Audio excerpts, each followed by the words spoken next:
Assalamualaikum warahmatullahi wabarakatuh.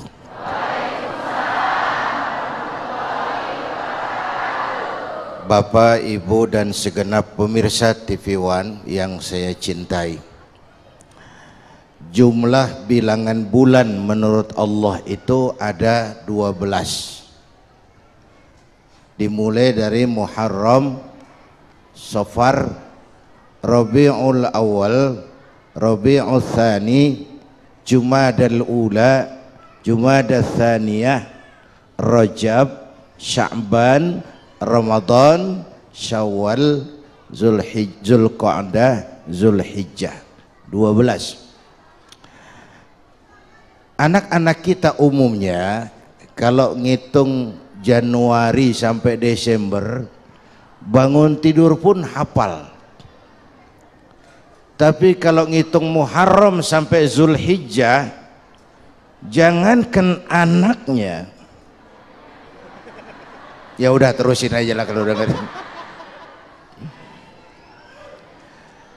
Dari jumlah bulan yang 12 itu Allah jelaskan minha arba'atun hurum.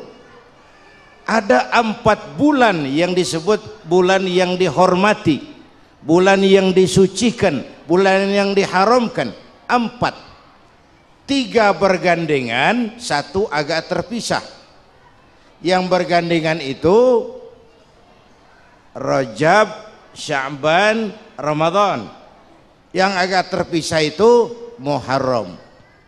Ini 4 bulan yang dihormati, disebut Ashhurul Hurum. Saudara-saudara, Muharram ini salah satu dari 4 bulan yang istimewa. Kenapa?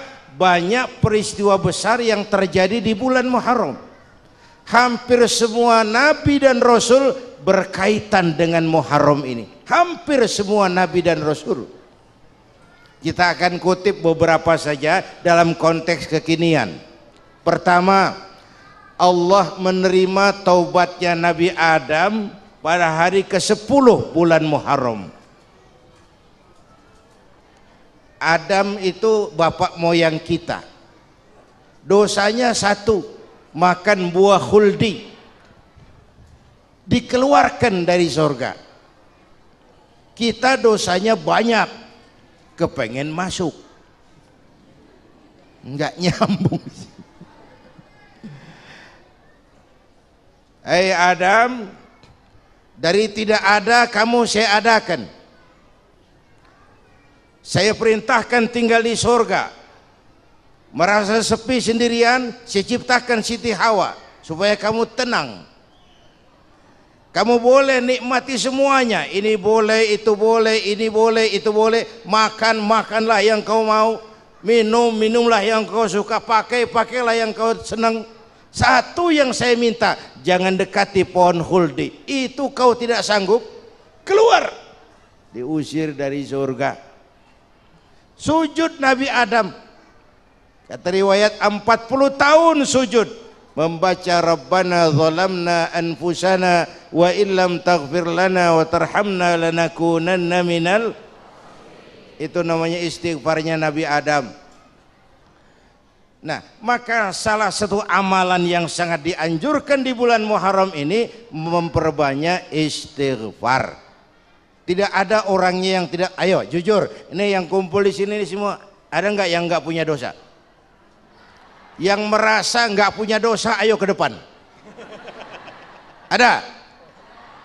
Tidak ada. Setiap kita, entah kecil entah besar, sengaja terlupa, pasti mempunyai yang namanya khilaf dan salah.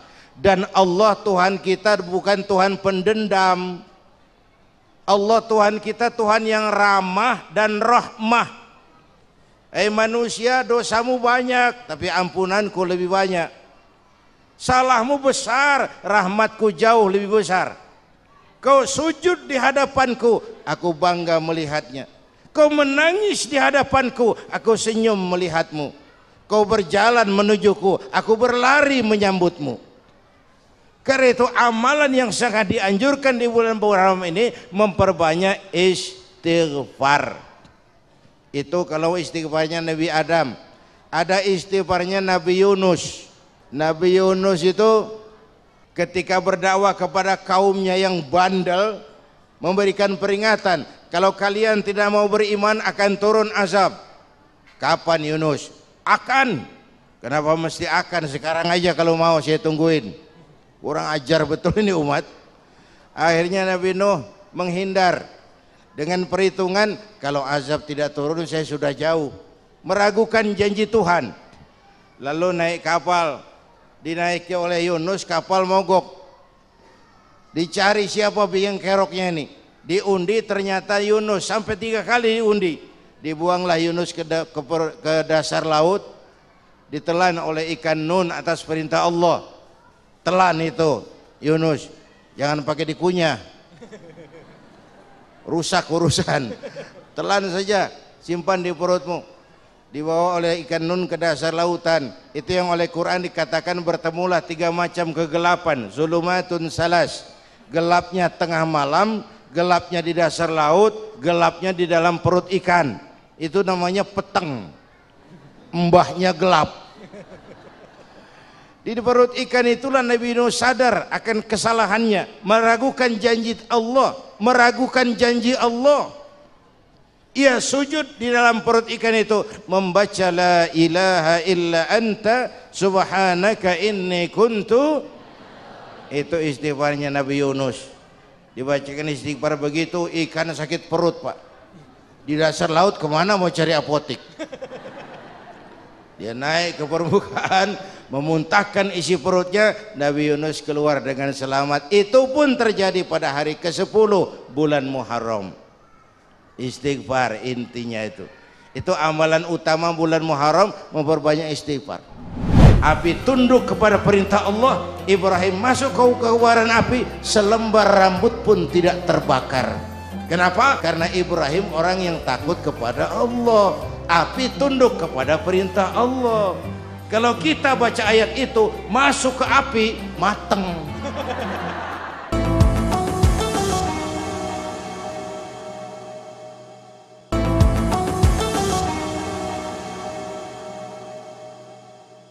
Pemirsa TV One, Bapak Ibu hadirin hadirat yang saya cintai, Allah selamatkan Nabi Ibrahim dari pembakaran Raja Namrus 10 Muharram. Setelah Nabi Ibrahim itu menghancurkan berhala-berhala, Abrahat pulang mau ibadah, lihat Tuhannya berantakan, marah besar. Siapa yang menghancurkan Tuhan-Tuhan kita ini? Ada yang lapor, kami lihat Ibrahim. Tangkap. Belum ada bukti, tangkap dulu yang penting, bukti belakangan. Tangkap. Wah, dikerahkanlah aparat, tangkap Nabi Ibrahim. Ibrahim, kau yang menghancurkan berhala-berhala kami ini, Tuhan-Tuhan kami. Siapa bilang? Ada yang lapor. Saya dengar enggak semua berhala itu hancur. Ada yang paling besar, angkat tangan, saya lihat ada kampak di tangannya. Barangkali yang besar itu iseng tuh, yang kecil-kecil dikampakin. Tanya aja sama dia, kamu gila? Kenapa? Masa kami disuruh nanya berhala? Nggak bisa jawab. Nggak bisa jawab. Lah kenapa disembah? Lebih gila mana sih? Tahu nggak bisa jawab kenapa disembah? Kurang ajar kamu Ibrahim. Bakar, dibakar. Ketika Ibrahim dilempar ke kobaran api yang menggunung, Allah perintah api, ya naru kuni bardan wa salaman ala Ibrahim. Hai api, dinginlah sampean. Api Madura waktu itu pak. Hai api, dinginlah sampean, selamatkan Ibrahim. Api tunduk kepada perintah Allah. Ibrahim masuk ke kobaran api, selembar rambut pun tidak terbakar. Kenapa? Apinya tunduk kepada perintah Allah. Kenapa? Karena Ibrahim orang yang takut kepada Allah. Api tunduk kepada perintah Allah. Kalau kita baca ayat itu, masuk ke api, mateng. Sudah hadirin yang saya muliakan, oleh karena itu selamatnya Ibrahim dari pembakaran Raja Namrud itu pun pada 10 Muharram. Yaumul Asyura, hari ke-10 dari bulan Muharram. Allah selamatkan Nabi Nuh dari bahtera banjir yang luar biasa 10 Muharram. Nabi Nuh salah seorang rasul yang masuk ulul azmi 5 besar, karena memang perjuangannya menggambarkan satu usaha yang ulet dan luar biasa. Beliau diberi umur 950 tahun, lalu berdakwah selama 900 tahun, dapat pengikut tidak lebih 80 orang, rata-rata 10 tahun satu. Kalau saya minta berhenti aja jadi nabi, Pak. Ustadz mana masih mau buka pesantren, 10 tahun buka pesantren yang nyantri cuma satu. Pedagang mana yang masih mau dagang, 10 tahun dagang yang beli satu. Pimpinan partai mana yang masih mau kampanye, 10 tahun buka partai yang nyoblos satu. Bangkrut. Umatnya bandel, kurang ajar, durjana. Umatnya Nabi Nuh ini kalau diceramahi telinganya ditutup dengan tangannya. Nabi Nuh akhirnya rekes, Tuhan siang malam saya berdakwah kepada umat ini, tiap kali saya sampaikan dakwahmu mereka tutup telinganya dengan tangannya, alergi dengar ceramah. Jadi mau kamu gimana Nuh? Sudah Tuhan, habiskan saja orang kafir. Nanti kalau punya anak, anaknya pun kafir lagi, lebih baik bapak moyangnya sikat habis. Itu mau kamu Nuh? Iya. Oke. Nanti aku turunkan banjir Nuh, buat kapal. Dengan apa saya harus buat kapal Nuh? Ya dengan kayu, kata Tuhan. Kayunya dari mana Tuhan? Ya dari pohon Nuh. Pohonnya belum ada Tuhan. Ya tanam dulu Nuh. Bikin kapal kayunya nanam pohon. Apa artinya? Perjuangan perlu kesabaran. Sukses itu ada prosesnya. Nggak bisa simsalabim abracadabra lalu kita mau sukses. Semua ada prosesnya. Walaupun kenyataannya begitu. Sukses banyak bapaknya, gagal itu yatim.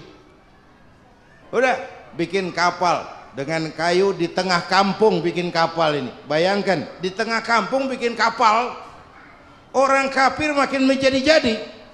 Lihat Nuh, kenapa? Makin sarap. Bikin kapal di tengah kampung mau belayar kemana? Tuh lihat, kalau orang nggak tahu tujuan, mountain setengah jalan. Proses yang dinilai bukan finalnya. Ya kayak gitu kesimpulannya. Saya enaknya sendiri. Kanan. Ini potret. Bapaknya aktif ke masjid, ibunya rajin ke majelis taklim, anaknya keleleran kemana-mana, kumpul sama orang kafir, hanyut anak-anak kita, ditelan budayanya orang kafir.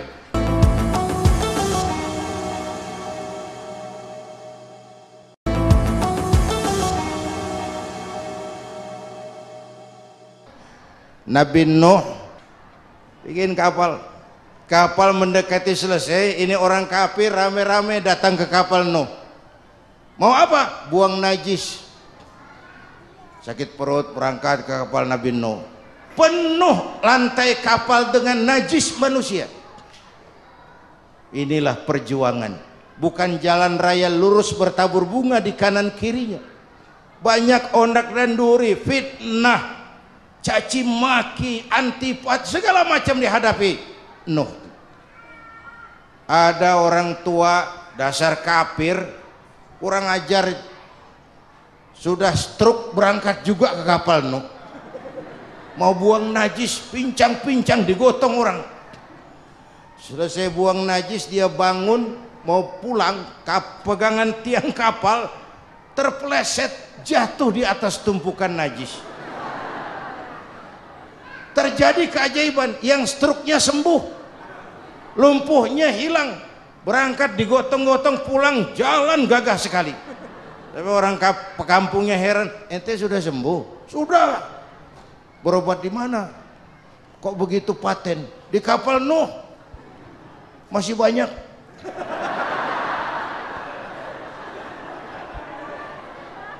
Yang berasa perlu obat bawa rantang,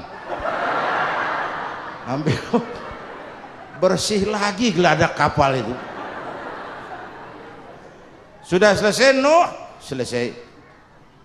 Oke, kau orang yang beriman bersamamu, binatang serba sepasang, naik Nabi Nuh, naik orang beriman, naik binatang serba sepasang. Ini cikal bakal penyelamatan manusia, Pak.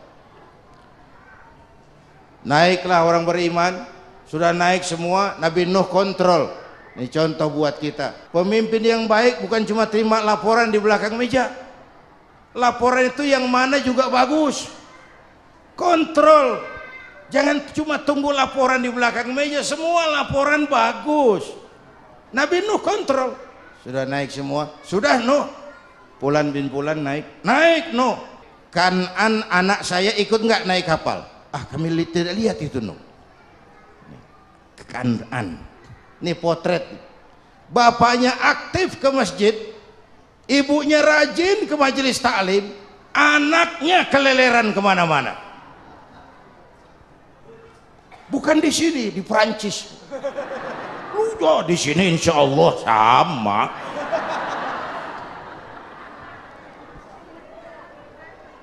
Nuh karena sayang anak, Nuh karena cinta anak, Nuh karena tanggung jawab anak, cari naik ke atas kapal.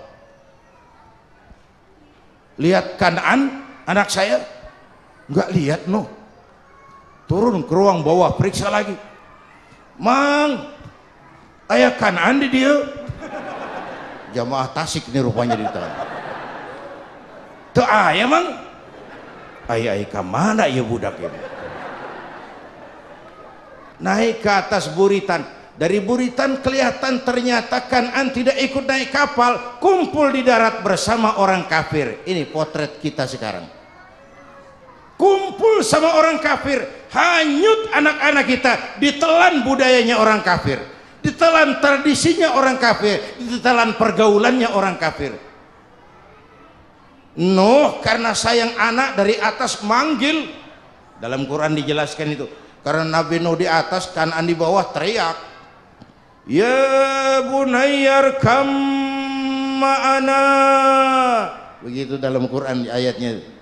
Cuma Bang ini pakai gaya memanggil supaya kelihatan kegambar, kira-kira Nuh manggilnya begitu. Ini namanya gaya dakwah, Pak. Kalau ceritanya datar nggak menarik. Maka Nuh memanggil Kan'an, ya bunayyar kam ma'ana. Kata yang dengar, heeh. Ini gaya orang manggil, ya bunayyar kam ma'ana. Kan'an kesini nak, naik kapal sama papi. Kata Kan'an di bawah itu, enggak mau papi, John di sini saja. Kata Nuh, jangan nak, Allah sedang murka, akan turun banjir. Kalau datang banjir papi, sa'awi ila jabalin ya'simuni minal ma', saya akan naik ke gunung tinggi yang bisa menyelamatkan saya dari banjir. Kan'an naik ke gunung, gunung dihantam banjir, Kan'an mati sampai sekarang. Iya. Mati. Melihat Kan'an begitu, Nabi Nuh meratap, Tuhan, kalau orang kafir mati memang saya yang minta, tapi itu kan anak saya Tuhan, anak saya. Nabi Nuh ditegur Tuhan, Nuh, innahu laysa min ahlik. Anggap Kan'an bukan anakmu Nuh. Kan'an tenggelam dihantam banjir. Nuh sadar. Apa ratapan terakhirnya? Ana urid wa anta turid wallahu fa'alun lima yurid.